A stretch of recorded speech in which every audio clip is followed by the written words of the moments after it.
Well, I'm joined now by the chairman of the National Pharmacy Association, Andrew Lane. Good afternoon to you, Andrew. Firstly, your reaction to the government's announcement that it is intending to dramatically ramp up testing? That's really welcomed, Sam, really welcomed. I mean, as you know, pharmacy teams are on the health service front line during the coronavirus pandemic. And I just want to say a big thank you to the public who congratulated the community pharmacy teams last night at 8 o'clock for being part of the frontline effort to control this virus. It was really appreciated. They continue to put themselves at risk daily to keep us all safe and getting vital medicines to those who need them. We estimate that around about 20% of pharmacy staff are currently in isolation. So getting those pharmacy staff tested is what we've been asking for quite a while. Yeah, I was going to start by asking you, pharmacies are very much on the front line, but it does sometimes feel a little overlooked, doesn't it, relative to the focus on NHS sort of hospital workers. But you're just saying there you received this great sort of applause yesterday, so perhaps I'm not correct in that. But just talk us through what the pressures and indeed dangers are for your members. Well, obviously, we're seeing a lot of people come into the pharmacy essentially for medicines. Many of our premises are quite small, and we're having to often have a one-in, one-out policy to keep the social distancing. But as you probably know, like nurses, we do have to get up close and personal sometimes. So we've asked for protection. So many of our staff have gone into self-isolation. It's roughly about 20% at the moment.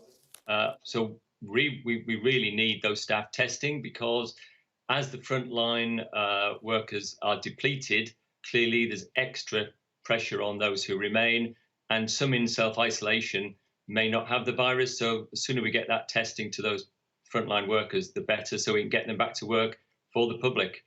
I totally hear that you're warmly welcoming the commitment to ramp up the testing, but the Health Secretary has also said that there is currently no effective antibody tests. So it could be, he can't even commit that there will be one by the end of the month. So what's your reaction to that? Because that's not going to help your 20% who are currently off sick if they don't know whether they can go back. Absolutely, and certainly with the peak, as we just learned, coming over Easter, perhaps Easter Sunday, it's absolutely vital. We're not going to get the test in time for that particular peak, but I think the more the government can do to get these tests to us, then I think the more we can get those staff back.